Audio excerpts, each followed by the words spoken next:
video number 1 on our series of clean and press. So our first video, our first lesson is going to be about the clean.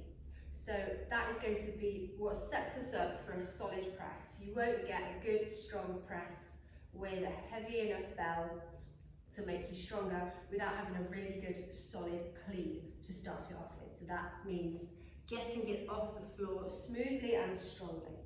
So start the bell throw in between your feet for the purpose of what we're doing. So it's not out in front of you. The handle is in line with where your shoelaces are if you're wearing flat shoes, like a pair of Converse, or imaginary shoelaces if you're wearing fluffy flat bottom boots like me, or ideally bare feet, but it's really cold in here, so I'm not. Back to the clean. So we are hinging here. We're not just leaning forward, grabbing the bell and wrestling it up into position lazily, because if it's a heavy enough bell to make us stronger, we can't do that. I can't really do that with this bell because it's a weight that I want to train with, so it's heavy, and I can't just lazily wrestle it into position. I've got to use my hinge, which is a really powerful lower body movement. So my hips are going back, I'm loading my hips, so as if I were going to deadlift this bell, so I'm in a deadlift position. If I were going to swing it, anything that I want to lift something heavy off the floor with, I'm hinging. Okay, so I'm pushing my hips back, I've got my weight in my heels, and my energy is directed backwards. I'm looking forwards, so I'm not leaning down here like this. If I was to look in a mirror, or at the camera that I can see, I've got my knees above my ankles, directly above my ankles. I've got my hips above my knees, so I'm not here. Hips are above my knees, and then my shoulders are above my hips.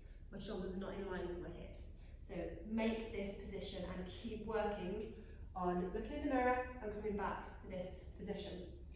You're then going to hold onto your bell and attach it to your body. So what I mean by that is you want to have your arm attached to your back. So we're not just going to pull it off the floor like that. We want it to be attached to our body. So coming to your lifting position, into your hinge position, and then engage your lats. So this big muscle here, pull it back and down. Feel as if the bell is already slightly lifted off the floor, so you've made it a little bit lighter on the floor. It's not moved from on the floor, but if it were on some scales, it would have become less heavy now because you very slightly taken some of the weight into your back. Look forward, take a deep breath in and hold it, and then we're going to forcefully stand up and take the bell into the rack position. So to get to this position, you're aiming to keep your elbow really, really close to your body.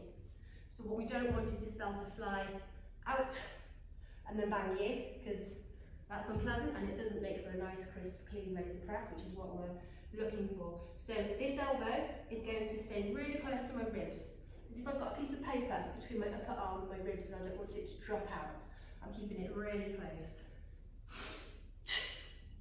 So it comes nice and easily and smoothly and quickly into position. So from the front,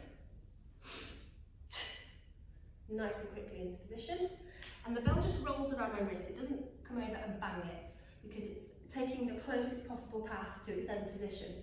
So it's coming from there to here, following the shortest distance.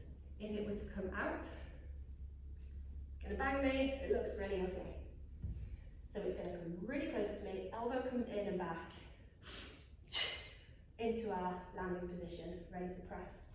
And then at the top of this clean, when we've caught it, the first thing we're going to do, because this is a hip hinge, is squeeze our bum, squeeze our belly. So hips come from there to there. Everything's locked, we've got straight knees, we've got a squeezed bum. So we're not ending this in a sloppy, bent-legged position. We're not ending this here. Your breath is in line with your hip snap. So the end of the movement isn't when the bell lands. That's not when we want our power to be completely expressed. You want that power to be expressed with your breath on the hip snap. So if you watch me do it, my powerful exhalation comes a little bit before the bell lands. That exhalation comes with my hip snap. And then the bell lands.